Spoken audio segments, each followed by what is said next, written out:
are riots. Most of the times. Yeah, I know.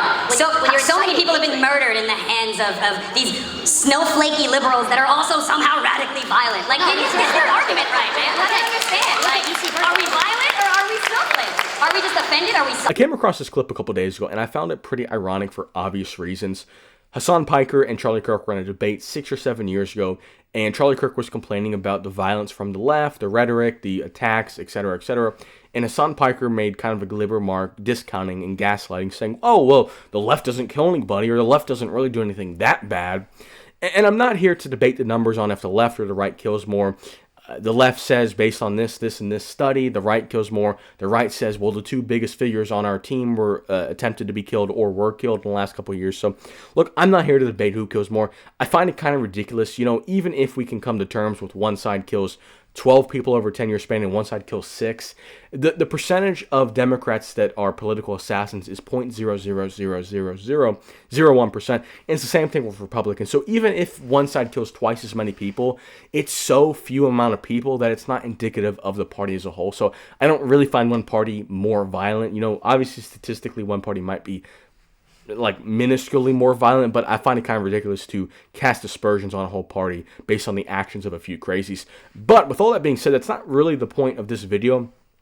The point of this video is I find it kind of absurd and ridiculous when these political commentators, there's like a wheel that they spin. So it used to be the left wasn't violent, which I don't even think was true at the time, but now obviously we have seen some violence coming from the left.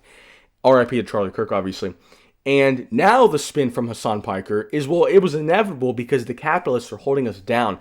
There's never any responsibility for their ideology. Whether it's Ben Shapiro with deregulation, he says that all your issues are because there's too many regulations. But then when things get deregulated and things don't get better, he says, oh, well, actually, well, it's because of this, or it's because of this, and it's still socialism, even though we're more capitalistic and we're more free market based than we were before. It's a never-ending cycle of never accepting any losses. I just find it so absurd. So absurd. Nobody can ever admit when they're partially wrong. You know, you could still say, if you're Ben Shapiro, or, you know, I'll go with Ben Shapiro, I'll touch back on Hassan Piker. You could say that the reason why XYZ organization got worse, healthcare got worse with less regulation, was because of this. And, you know, maybe free markets are good in general, but specifically in healthcare, we do need some. You know, you could accept a few losses and your premise overarching still be correct. And same thing with Hassan Piker. You can say that, you know, capitalism is causing people to be more violent while still acknowledging that your party has some flaws, your ideology has some flaws.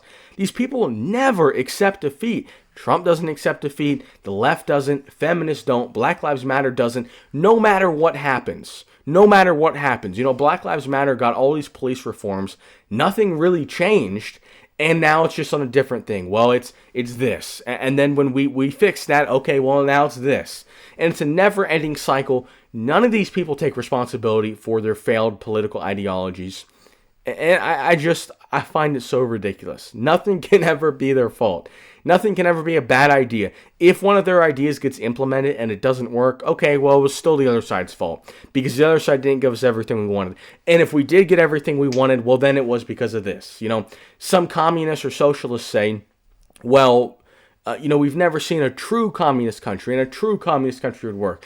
And then the right says, oh, well, why doesn't a communist country work? And they say, well, it was tried here, but it wasn't tried fully.